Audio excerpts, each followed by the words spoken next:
Okay. Our mission, Helping Parents Heal, is a nonprofit organization dedicated to assisting bereaved parents.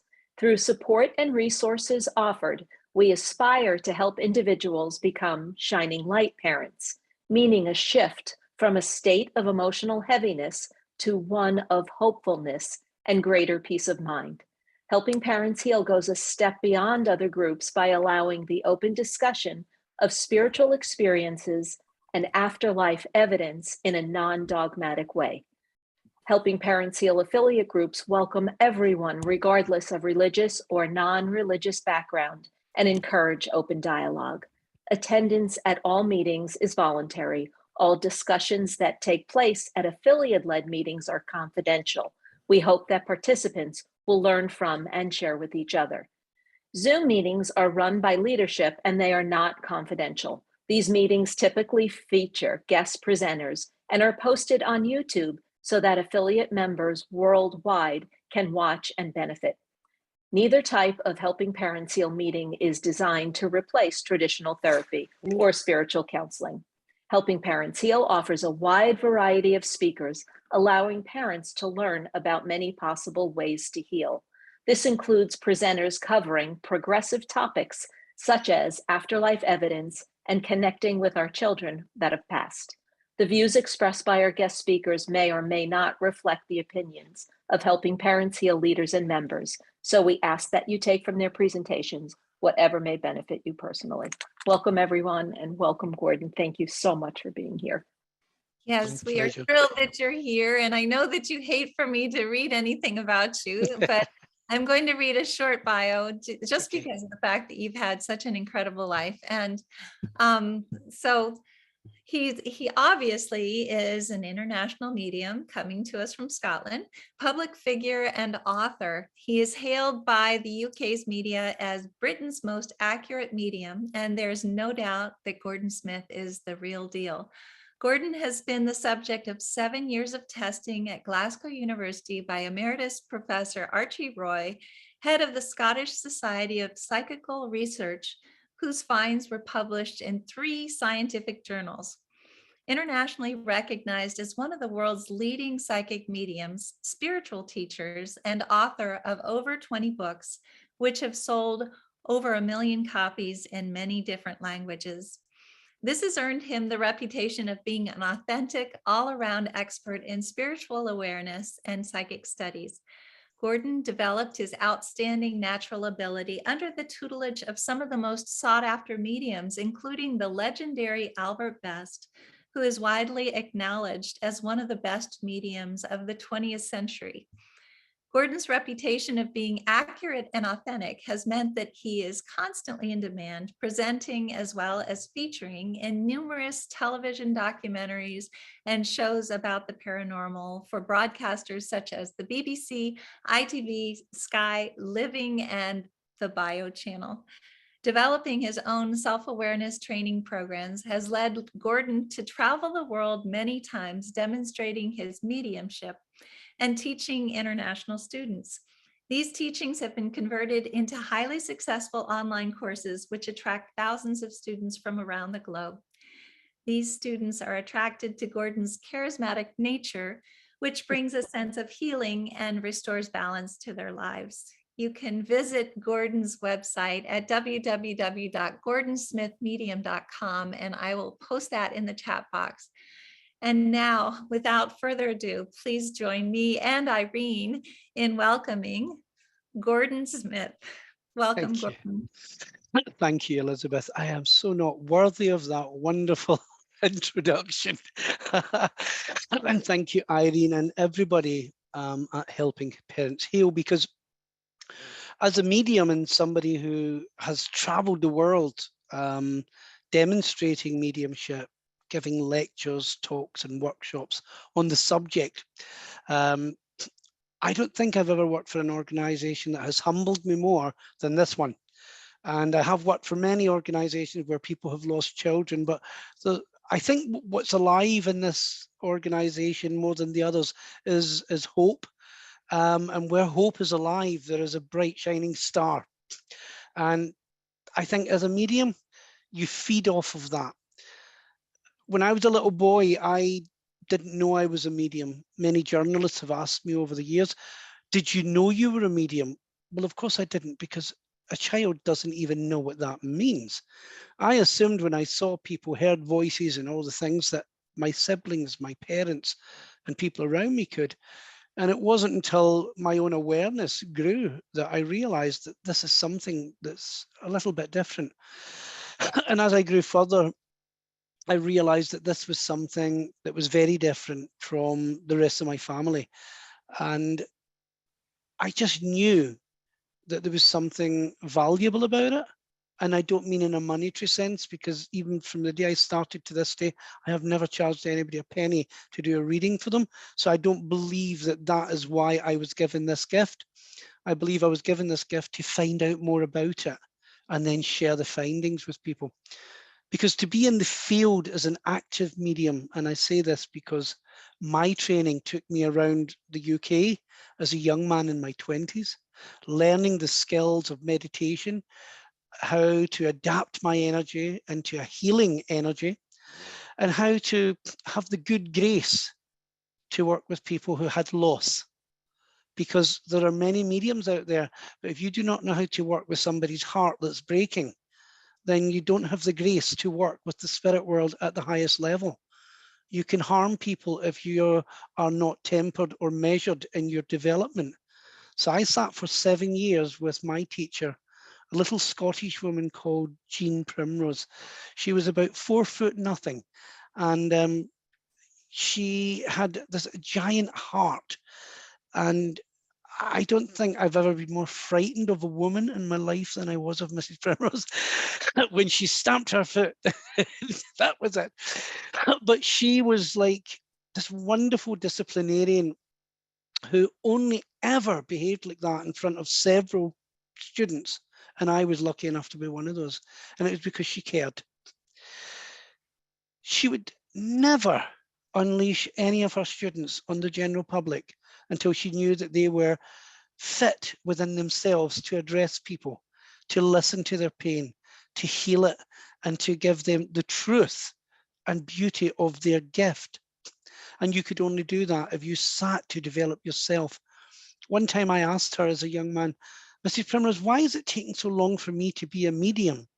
And she said, oh no, you were a medium when you walked in the doors of my place. She said, but I just wanted to make you more of an adult, more emotionally responsible for your gift.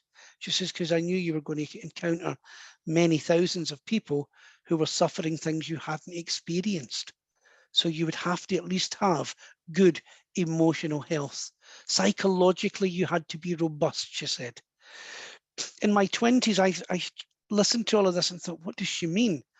Now approaching 60, I think, wow, she was so right. I couldn't have had a better teacher. It wasn't the gift of mediumship for me that was more apparent to develop. It was actually the person. So I tell people who come to learn from me, you know, when you work with people who have had a loss, you need to be so responsible for every word you say. And I hope that when people come to me, they trust me, and most people do, I believe, because they know that I've put in the work, the discipline, because it's not just about saying, oh, look, I'm a medium. Journalists write nice things about me. Professors write science papers about me. It's not about that. It's about learning more about this consciousness that we are. So my journey began with Mrs. Primrose back then, way back then. And from then I've traveled the world and I've seen people who have lost their loved ones in nearly almost every country in the world. And grief is much the same for most people. I don't think it differs. Grief has absolutely no distinction between race, color, creed, sexuality, or anything. It affects the world. It affects the people of the world, the animals of the world. And it's in that I realized many years ago that death of a loved one is not a punishment to us. It's things that actually happen, and they happen every day. God knows they're happening today in Ukraine, and many, many people are being killed. And even the young lads coming from Russia, there's going to be so many parents who have lost kids in the next month or so. It's appalling. But within that, I realized from a different perspective, from a spiritual perspective, that death is not the end. that death for some people actually can be the beginning of a new relationship. I think back to a lady from Pakistan who came to see me, and she put her own faith aside. Not that I would ask anyone to change a faith, but this lady found no solace in the faith that she had been brought up in when her young teenage boy was killed suddenly. And I had no idea that she had been following me around the country in the UK when I was giving demonstrations of mediumship, until one night in an audience, this terrifying scream came from the body of the audience, and it stopped me in my tracks, and it stopped everyone. It was so shrill that it came from the depths of despair at the very base or beyond of her soul. And I remember just looking at the lady, and I said, not now. And I have no idea why I said it like this. I said, not now. And I put one finger out. I said, when I'm finished, you and I will go somewhere privately, but not now. Let me finish. And because there was so many people in that audience who had all lost people, but this poor lady's desperation was such. And I sat with her privately afterwards, and she had a communication with her son. When that happens, I as a medium feel that I'm at one side. I could never say to anyone after it, I gave a reading or I gave a good message. I did not. I accommodated the space for the spirit to talk to that lady, and she got what she needed that night from her boy. One of the most beautiful outcomes from that was this. She had 2 other children, and she told me several months later, she came to see me again, and she said, I've gone back to my life, Gordon. I'm working. I still carry the pain of the loss of my son. She said, but I don't see him as dead anymore. She said, and I just realized that when I went back to my old job. A new colleague had begun to work and said, do you have children? And she says, yes, I have 3, 2 in this world and 1 in heaven, whom I speak to regularly. And she smiled and she says, because now that I've had that communication, I do speak to him regularly. It's one of the things that, as a medium who has practiced this for many, many years, the biggest gift you can get is having the right to talk to the person you've lost, to keep them in your life, not to dismiss them, not, oh, they're dead, I can't communicate. Yes, you can, because their living is in you. Their living will never die from you as long as you talk to them, keep them alive. And I don't mean obsess about them, I'm meaning talk to them. Many people say, how can I get closer to my loved ones who have passed? Speak to them, include them in life, see them as being alive. As a medium, if I were to give one of you a message today, if I were to say, Irene, your daughter's here, or actually, let's not say that, because that's what I would say if I were giving a reading. Imagine Irene, I said, there's a young woman here in the spirit world, and this young woman, she connects to you in some way. I feel she's close. Now that's a medium who doesn't believe or trust in what they're doing. So they're kind of holding up things for you to answer. For me, you have to let the spirit come and communicate. So therefore, I would say Carly's here and she wants to tell you that yesterday you were actually moving flowers around and she saw you do that and you go, oh my God, yes, I did do that. It wasn't yesterday though, Gordon. It was the day before. And then, and you say, well, because she's here, she's not dead, she's alive. And therefore, this is what happens. Real mediumship comes when the medium allows the mediumship to be pure. And when it's pure, then the spirit is animated and is living again. We don't just bring memories of a life that lived and ended. We bring living knowledge because they're still alive. So they tell us things that they see us do. They give you signs. Every one of you gets signs from your loved ones. You see things, you hear things, you receive things. And how to deal with those signs is quite simple. Acknowledge them. I remember when I used to work as a hairdresser in Glasgow in Scotland, and a lady came in to see me and started to cry and said, I really need help. And I said, okay, madam, I need to finish cutting hair, but if you come back later. And I sat with this woman, and her poor wee lad had killed himself. He'd thrown himself off a bridge, and he was, I think, 17 or 18, around about that age. And it was because he was gay and he hadn't told anybody, he couldn't come out, he couldn't express himself, and he took his own life. I had no knowledge of the lad or why the lady was there, but it was very apparent, and I have never forgotten this young man. His name was John, and I always remember as soon as we sat, I said, "Oh, John's here and he wants to talk to you." And he says, "Mum, I don't want you to think about how I died, I want you to think about how I lived." Because he'd been a happy child. He'd been a child that brought no badness to the house, only joy. And he said, "That was my gift to you." And then he said, "Mum, it's me who gives you the feathers." Now, I'm reporting this. I have no idea that his mum. And she started to laugh. And I said, "Okay, madam, why is that funny?" And she says, "I have a pillowcase," she says, "at home, and it's full of the feathers that I've found since John died. And every time I get one," she says, "John, if that's really you, give me another one." She says, "So I get more and more and more feathers." And she filled a whole pillowcase. And I said, "Madam, how many feathers do you need to receive to realize that your son is still alive in the spirit world?" And I said, "And just to reassure you of something, or maybe alarm you," I says, "feathers don't come from nowhere. They've got to come from somewhere. They don't come from the spirit world." I said, "So your son has to find those and bring them into your space." I said, "So somewhere out there, there are swans who are half bald at the moment because your son keeps bringing you all these feathers." And the woman laughed and laughed. And I said, "And do you know what he needed today?" And she went, "What?" I said, "To hear you laughing. And that's why we did this." And she said, "Oh my God, that's the first I've laughed or even smiled since he died." I said, "So every time you get a feather, will you just smile? Because that's all he wants to see from his mum." In my lifetime as a medium, I have given so many people messages regarding signs that came from their family.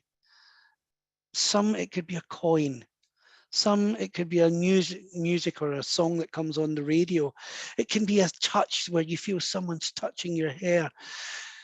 For me, this is their way of communicating with you, because they can't communicate the way we do.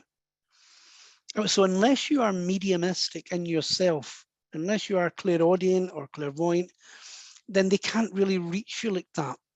So you have to just adapt your sensitivity a little. And this is why I started earlier by saying talk to them. Because if you acknowledge that they're alive, that's the first barrier, the first hurdle beyond death. They're still alive. That then opens the door between their mind and your mind, because that's your way of accepting and acknowledging, wow, if they haven't died, they can still touch my mind and I can still communicate with them. And that's the way we open the door to the spirit world, by giving them permission to do so. Some people sit and throw conditions at their loved ones. Well, if you're really there, switch the lights off. If you're really there, switch the light on. If you're really there, move this, move that, do this, do that. And I wonder how many of you have actually used this tactic. It doesn't really work very well. One of the best things I would say to people when it comes to asking for a sign is put it out there and say, whenever you're ready, let me see the way you want to communicate.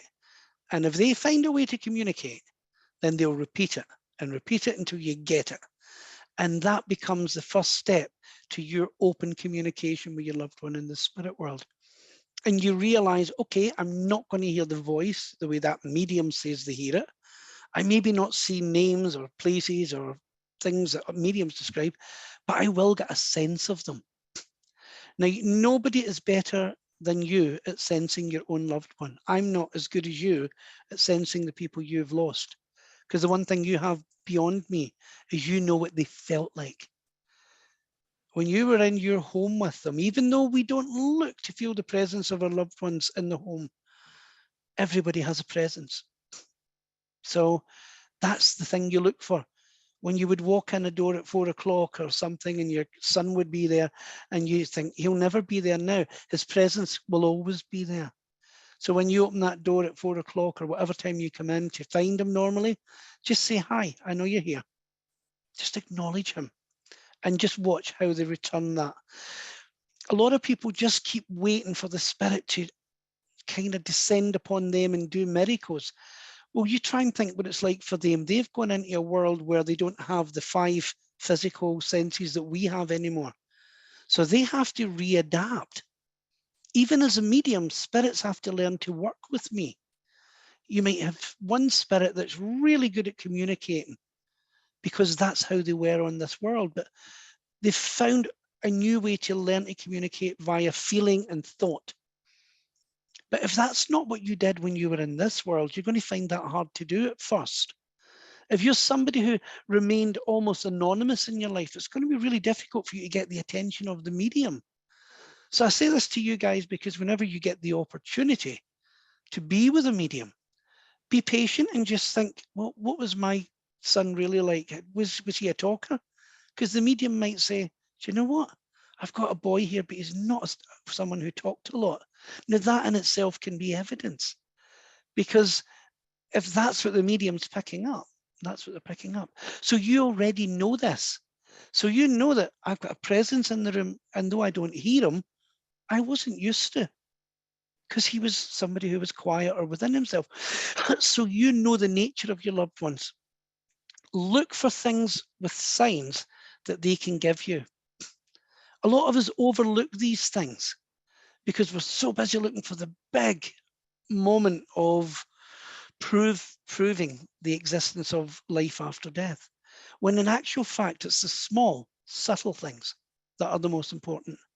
It is the tiny little things that happen every day that we ignore because we say, it's just because I want it to happen. That's why I'm seeing this. That's why I'm hearing that song on the radio every day. That's why when I go in my car, I find this, or it's not. So we have to acknowledge these signs that come. Do you know, I want to do a little thing for you guys before we open it up to some questions. I want to take you on a little journey about how to find a sign. And I think this is really important for people who have had loss, because nobody really instructs you how to find your own signs. So one of the things I'm inspired to do at the moment by my own spirit people is to do this with you. I've never done it before, so I'm going to hear it for the first time as well. And I like when that happens, because then I know I'm not making this up and it's not something I've read before or known. So I know that the spirit want to take you into this little special space. You see, in my world, I believe that I'm in this world, my parents, I have sibling in the spirit world, all my loved ones, many animals, but I know that they're in that world. But there's a way that we can join the two worlds when we create a place where the atmosphere becomes thin. So it's like creating a two-way mirror between the two worlds. And it's being in there where we become allowed to experience that special moment with the people we loved, because that's the part that cannot die, that bond that you've created, and even death cannot sever that. So therefore, finding a way to go into the in-between place between the two worlds. For some of you, that might occur when you're waking up in the morning and you have this lovely moment of, oh, please just let me hold this moment because I can feel my daughter there. Oh, I know she was there. I didn't see her, but I could feel it. That's because your mind is in an in-between place. So if I can just be allowed to take you to that lovely stasis where the mind has nothing to look for, and just allow what's to occur to happen as it should. Don't force it. Do not push it. Don't try. Just be. And let me instruct you on how to do that, if you don't mind. So I'm going to invite you to join me on a very short practice, but just to take you into that wonderful emptiness of mind. You see, because mind is the thing that hurts us so much when we're human. It's mind that reminds us of everything. So being able to just put everything to one side for a moment and just let something happen that's supposed to happen is an absolute joy. And imagine what it's like for your loved ones, because they're like, you know, I'm trying so hard to get to you. I'm doing all the things, or I'm trying to do all the things you're asking me to do. And here's a Scottish guy telling us that there's a door between the worlds. So come with me on this journey and let's see if we can find a way to make that door thin enough to walk through and thin enough to receive them walking through to us. So just get yourself relaxed. Let's not go all too Buddhistic in our meditations or anything. Just chill. I think sometimes we make it too difficult for people, so let's just relax. And it can be nicer to close your eyes because it means then that your focus is within, in that space of mind. And as we start to breathe into that quietness within us,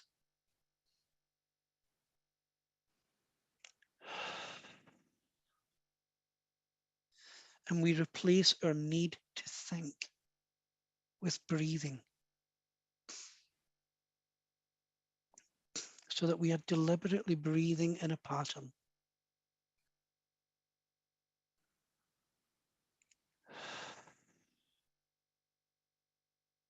And it's this deliberate pattern of breathing that allows our mind to relax. It allows our body to become peaceful. And it becomes the first natural rhythm of our life energy.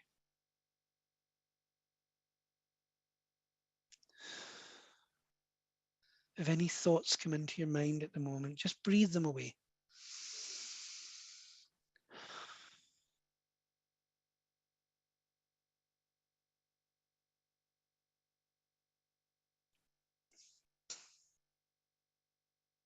And it's when we get into this space where we don't need to think,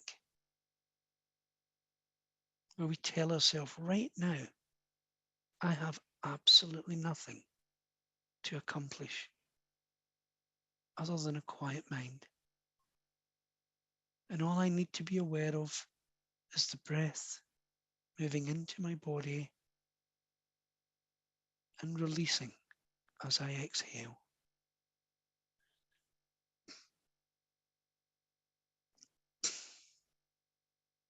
And just recognize your own natural rhythm. Feel your chest rising and falling.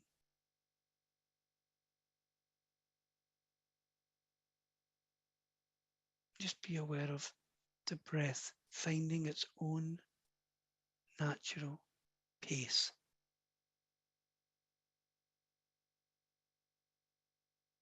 This is your own personal vibration.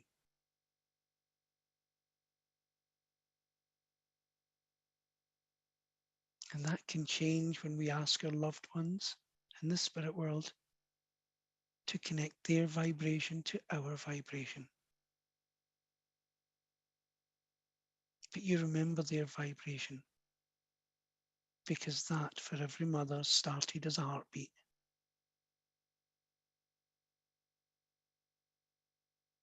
That for every father started the first time you held your child and felt their tiny heart beating in your hands. And that is the birth of love, till we remember how we loved them.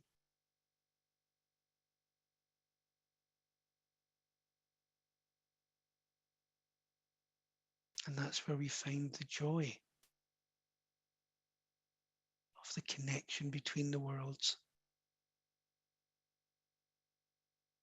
We look for the moments in our lives with them when we were happiest. I want you to let that come to your mind. Don't search for it. Just let it come. Let your own loved ones place their memories into your mind.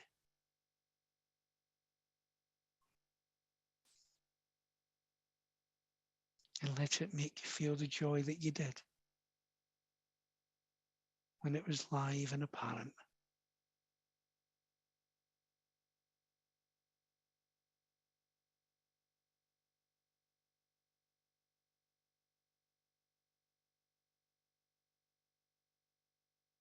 I want you to try and feel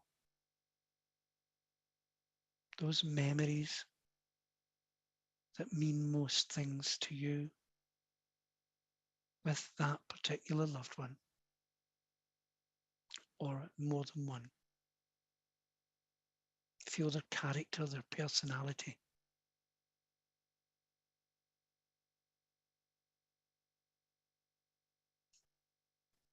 And let it make you smile, because it should.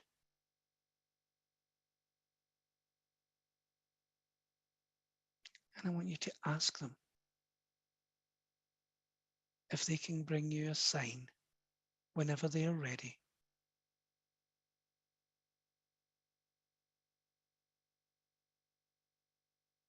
And if it doesn't occur in this moment, that's okay. You've put it out there. And in this in-between place where your mind is only focused on those you love in the spirit world,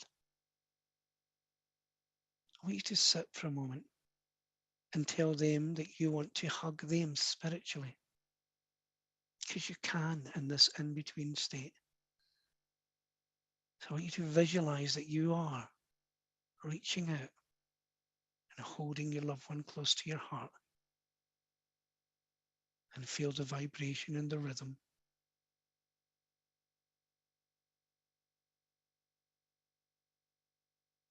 And just recognize that it's never really stopped. It can't.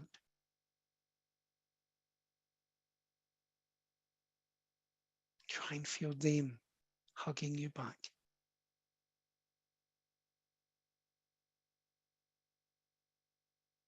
And just be part of that oneness for a moment.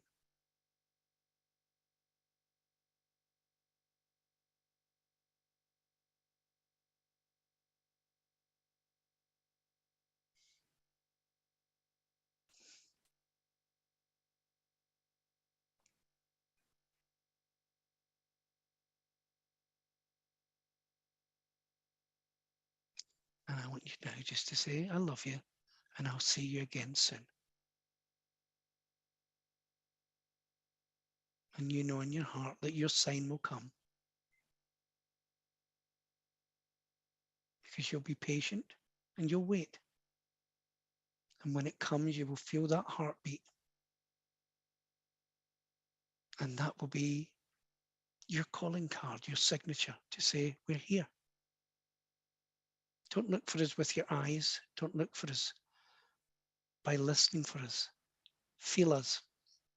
That's one way we can let you know that we have never left.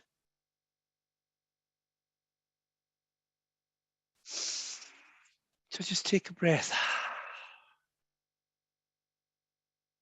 And start to feel yourself more connected, grounded back in this reality, ready to open your eyes if you haven't already done so.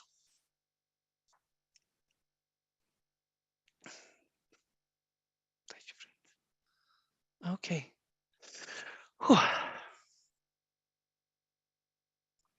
You know, as simple a meditation as I can make something like that is something that people don't give themselves permission to do often enough, because before they start it, they think they're going to fail.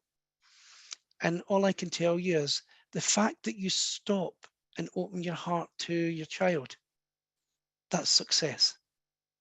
That's more successful, or as successful as leaving a flower out for them. Because they know you've done that, but they can actually respond to you sitting. And if you don't get what you're looking for every time, that's okay too. But you might find that you become better at letting go. You might find it easier to get into that in-between place. You might find that they find it easier to contact you. The whole thing is about accepting it and practicing it. And that sometimes it will work better than others. And some of you tonight will go, my God, I really felt my daughter. I really felt my son. Some will say, I didn't feel anything. And this is all normal. There isn't a right or wrong to this. It's all about stages and progression. And therefore, if you're the person who thinks, no, I didn't get anything, I couldn't stop thinking, then tell yourself, oh, it's because I was thinking. No, you didn't do anything wrong by thinking. It's just your mind is programmed like that at the moment. And therefore you teach yourself 5 minutes a day just to say, I'm just going to breathe and relax. And I'm just going to learn to put my mind into a quiet state, because I know that that's me offering out my heart to my son or my daughter, to my loved ones on the other side. And I'm giving them the opportunity to say, I'm here too, Mum, Dad. Simple little exercise, keep it simple. I always say to people, especially those who have had a loss, when people make things very difficult for you in the world of mediumships and psychics, it's because it's too difficult for them. It should be really easy. And one of my colleagues and good friends in mediumship always says, if you can't explain your process to a child who's 5 years old, don't try and explain it to an adult. So I agree with that. If I can't make this simple for people, then I shouldn't be doing it. So keep it simple, guys. It's not meant to be difficult. The difficult part is what you're suffering. Our job is to try and make it a little bit easier if we can. And in saying that, I'm going to ask you guys who's got questions that they want to ask. I don't know how you want to do it, Elizabeth Riding. Gordon, could I first, I'd just like to give some feedback about the meditation. Excuse me, my voice is hoarse though. Irene said, so beautiful, tears flowing, joyful tears. I felt so much love. Suzanne said, yes, so close. Melissa said, yes, it was beautiful. Kathy said, beautiful. I felt him hugging me. Good. Amy is saying, she's responding to something that Angelica said that I'd like to bring up later. Barb says, that was a lovely meditation, Gordon. You have made my connection with my son grow leaps and bounds since your class last summer. Thank you for all that you do. Christy is saying, yes, joyful tears for me also. Melissa says, I didn't want to open my eyes. I felt so close to my child. And Diana is saying, you just repeated his words to me. He told me we would see each other again and to just be patient. Exact words, which is beautiful. So let's see, Julie's saying that was a very beautiful meditation. I do have a question about animals when they pass. Are there spirits in animal form, or are they similar to human spirits? Do you have any thoughts on that? Well, I mean, animals, living beings are spirit. So to me, we are all spirit. It's the recognition of identity that we need. So, you know, I can close my eyes and feel my animals here, whether it's my animals who are in the world with me. I have 2 dogs, Cookie and Elizabeth Taylor. So if they're in the room with me, then I can feel them. But I can also feel Lady Megan, who's in the spirit world, or Cheeky Charlie and Lassie and all my other dogs. So they're spirit, and I just sometimes get a recognition that they're there because they'll remind me of what they look like. But this is not too dissimilar to if you see your grandmother in a vision. I mean, your grandmother won't be the 90-year-old woman who died. She's spirit. So she'll be a vibrant force. But in order to be recognized, she will show herself the way you remember her. And animals will do likewise. We are all just spirit. And when we don't need the identity, we just blend again. And that's what's beautiful. There's no barriers, no boundaries. Oh my gosh, Cheeky Charlie and Lady Megan and all of these incredible fur babies that you have. I love it. I love those names. Melissa is asking a question. Is there a reason we should feel exhausted after connecting with our children? I think as a mother, you're putting so much out. So I think that's just a natural state. Anybody who's a mum is just going to try so hard to love, hold, hug, and open that space between the 2 worlds. And all I would say is, you know, Melissa, relax, because they can get to you whether you push it all out there or whether you relax.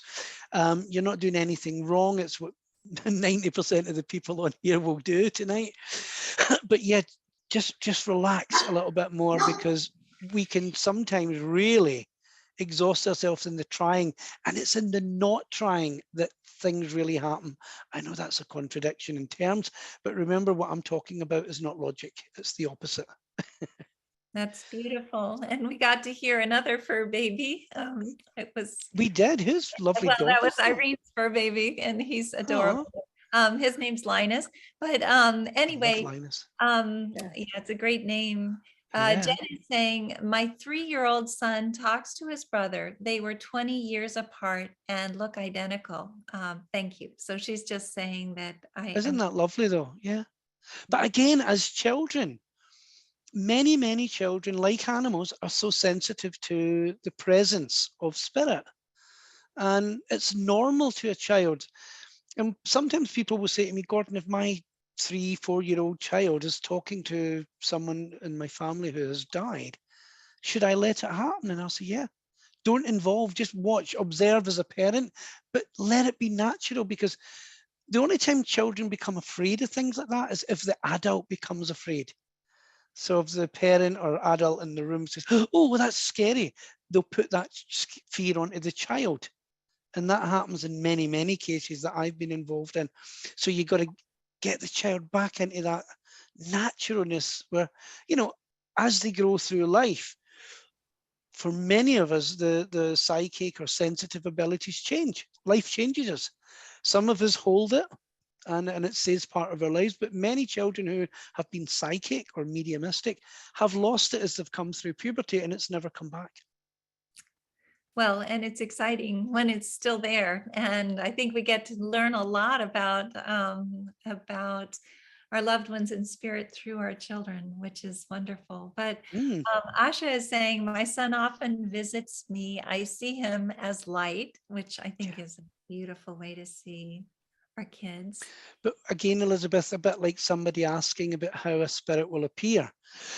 And that's how her child wants to appear, as light, because there's something progressive in that, to say, look at me, I'm light, I'm expanding, I'm growing. That's quite something. Because remember, light can, like a hologram, can manifest into shape, form, whatever it needs to. So he's having fun with light. That's what I would say. That's beautiful. Yelena is saying, I felt my son with me. This was during the meditation. Let's see. Shar is saying, tears flowing, and I got to hug my daughter. And Judy is saying, I felt Gabriel here with Raspy, and he does not hang around on the bed like that normally, which is that's wonderful. Sarah's saying, that was incredible tears. I felt her heart beating with mine, which is just a beautiful way of saying that as well. Lana is saying, I love this meditation. It really strengthened my connection with my daughter. I appreciate your work so much. I hate to leave. So she was leaving the meeting, but she wanted to just let you know that it was beautiful. I'm looking here for questions. Sue is saying, I am always curious why it's always our children that come through during these Zoom meetings and not also our other loved ones. Is it because our children have already gathered together on the other side in anticipation of when the group gathers? What are your thoughts on that? Well, that, and also I think like your other relatives, mothers, fathers, I think they are happier to let the children come forward.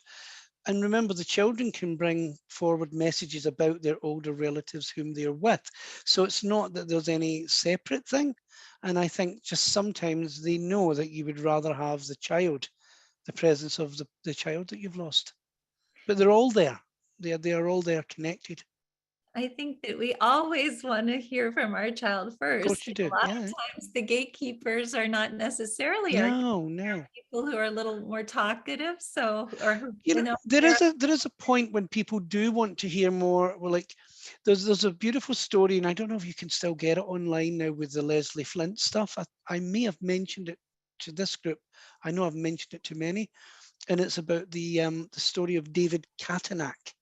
And David died when he was 18, and he came through a seance for many, many years and spoke directly to his mother, and these seances are all recorded. There was 10 years of David's correspondence with his mother, and the communications through direct voice mediumship. And I had to listen to them to write a story about it once. So I had days and days of listening to David's voice in my head in headphones. And I found this fascinating because the more he spoke to, he started coming through and saying, and he's a very posh young English boy. He said, "Hi, mother, it's David here. And, you know, I've met grandmama and grandpapa." And he spoke like this. And then as I went 2 years, 3 years, 4 years, and he would talk about, you know, the mother would say, "David, are you with grandmama and grandpapa?" No, Mama, I've actually now found that I've been investigating like universal things. I tend to have expanded, and I noticed the expansion of this mind in the spirit world.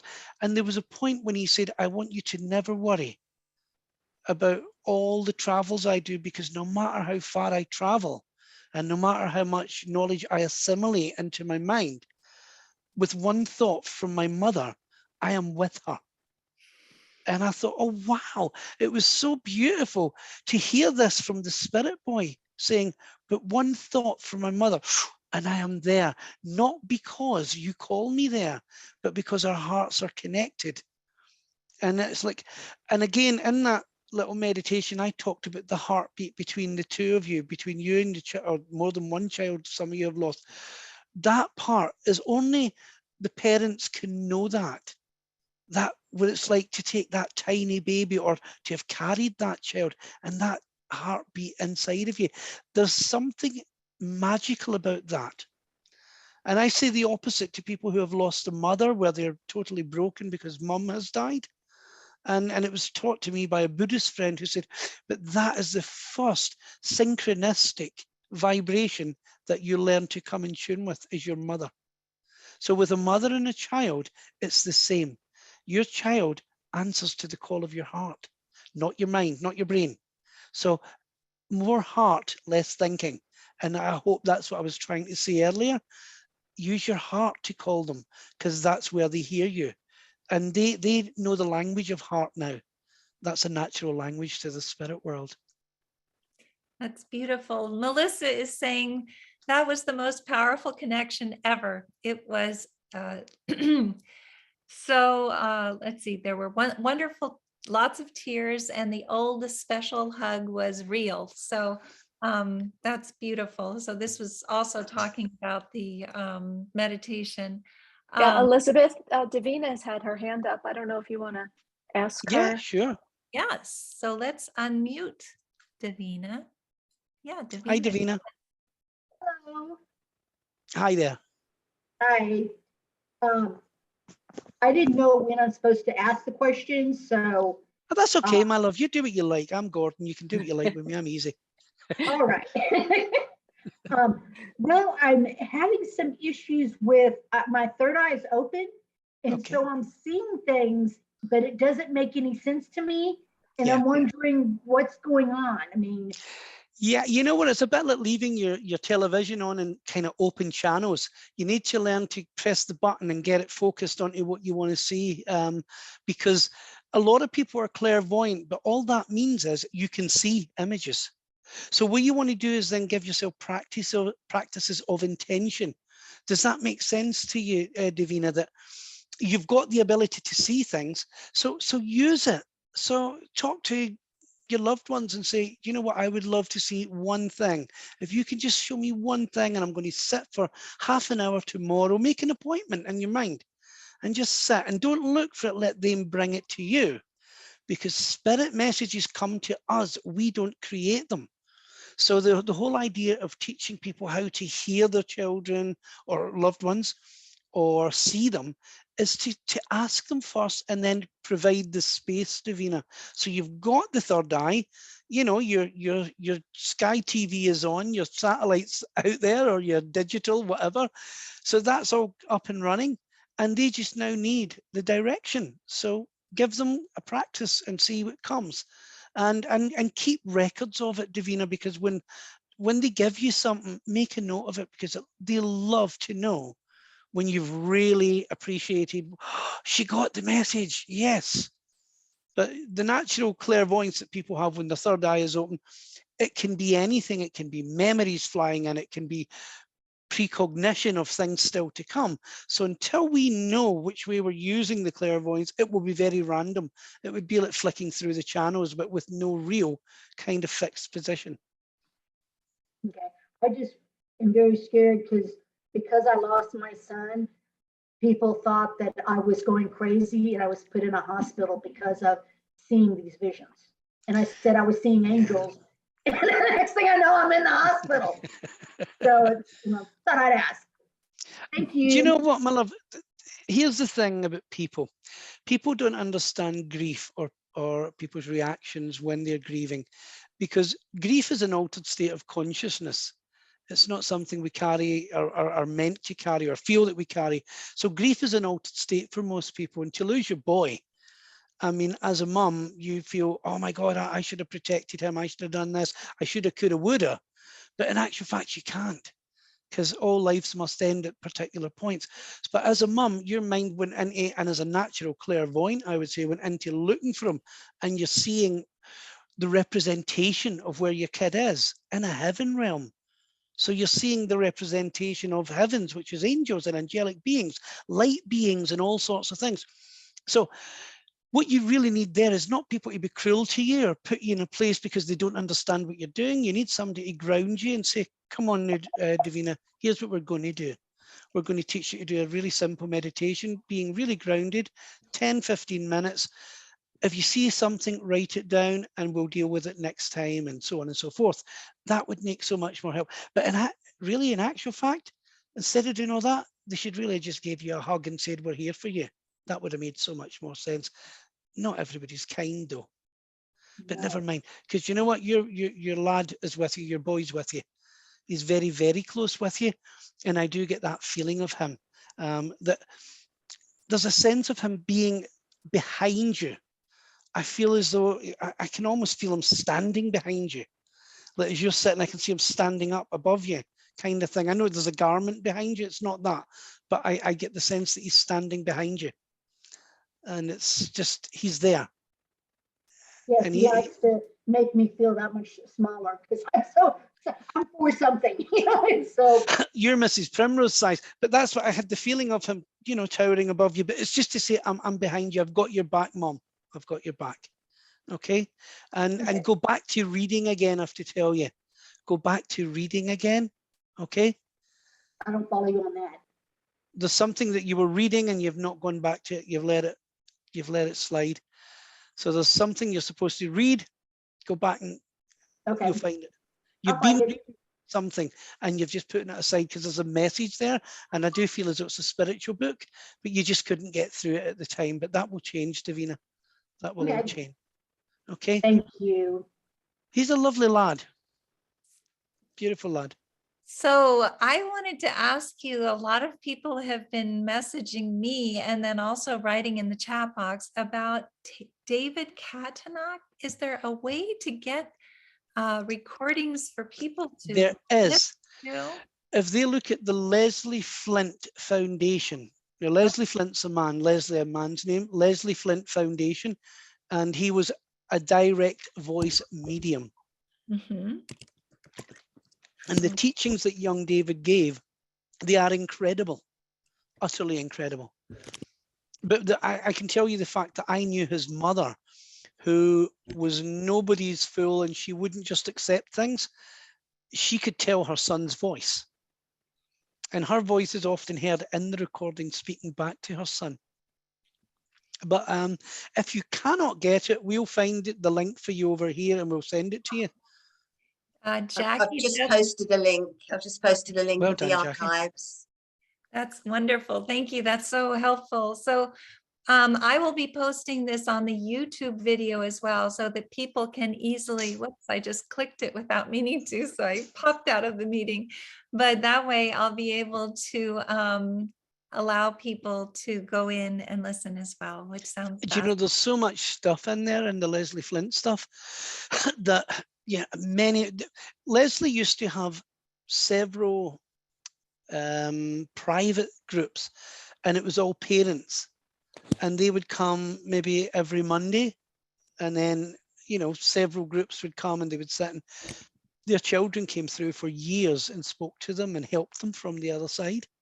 So there, that might just be a doorway into something else, David Katanak.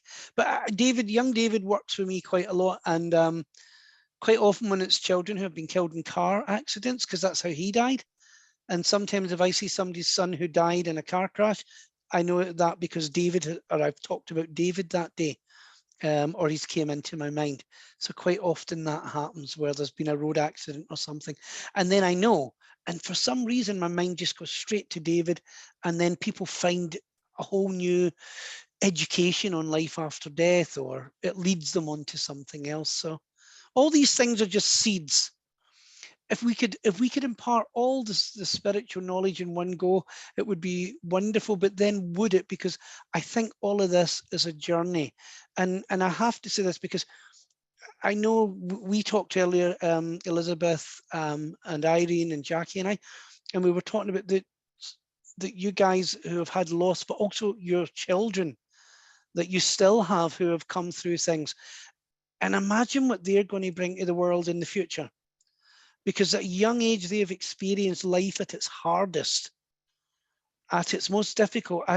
It's like an eagle flying into the storm. They didn't come in here for an easy ride. They came in to go headlong into the storm. And it's only the eagle that learns to see everything in life from a higher perspective. And for some reason, I believe that's important to somebody tonight, to know that you've got to look up above the world and look down. And I think the children of tomorrow will be doing just that, because they've come through losses of siblings, which is horrendous, but sometimes losses of parents, because I know a lot of parents can just become completely disconnected after the loss of a child, and that's totally natural. But I think the kids of tomorrow are coming with a gift. So forgive them if they're a wee bit sensitive at times, because I think it's part of who they are. It's part of the next vibration, the next frequency that's coming in is a much faster, finer. And this is why they're very sensitive to everything at the moment. And they may appear afraid at times, but actually they're stronger than we know. So trust that. The children, our kids today, these siblings who are now shining light siblings, I truly believe are going to be changing the world and making it better later on. But the most important thing, as I told you, is that we have to be supportive and understanding, and we have to realize that if they are seeing things and doing things that are different from maybe other kids that are the same age, we have to accept it and encourage it. And so I so appreciate you being with us today. It's been my pleasure. For the Beautiful. Can I ask if we could, for maybe even 1 minute, if we could, as a collective, just put our thoughts together and send a prayer for peace, or just in unity to send out as a group, because you guys know exactly where that's coming from. And I think for that to echo into the ether, let's pray that that goes out. And I'll just lead a little prayer to close, if you don't mind, to say, okay, that we send our thoughts out to our loved ones in the spirit world, our nearest and dearest, to our guardians and guides, to the highest and holiest of spirit.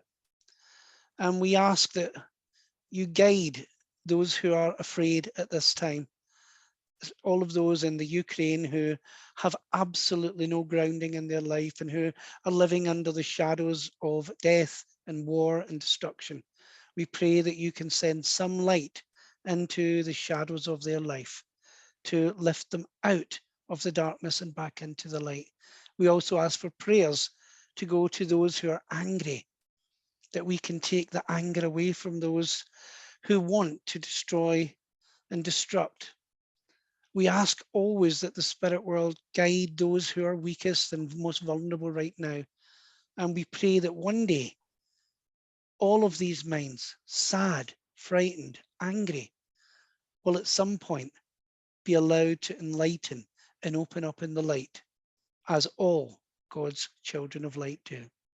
We leave our thoughts, our prayers, and our wishes in your care and your keeping, knowing that all that is done will be done to the good of our future and for the sake of our children of tomorrow. May all of God's blessings be upon all of those in any war-torn country tonight, tomorrow, and forevermore. Amen. Thank you very Beautiful. much, guys. And as I say, Thank hopefully you. next time we come on, we'll get a chance to do something else. And This whenever was- I can, I will always be available. So it's a Well, blessing. Thank you. We Oh, were thank you, so Gordon. grateful for everything that you did. And we always ask everyone to unmute and say thank you and good evening or Cheers, guys. good afternoon for some of Yes. you. No, good evening. Here it is. Thank you. Good afternoon to Thank some you of so you. much. Guys. Thank Thank you, you. Gordon. Thank Thank you, you. Gordon, everybody. Aw, Thank lovely. you. Thanks a lot. Thank you so Thank you much. so much. Thank Bless you. you. Thank Wonderful. you. Beautiful. so much, Gordon.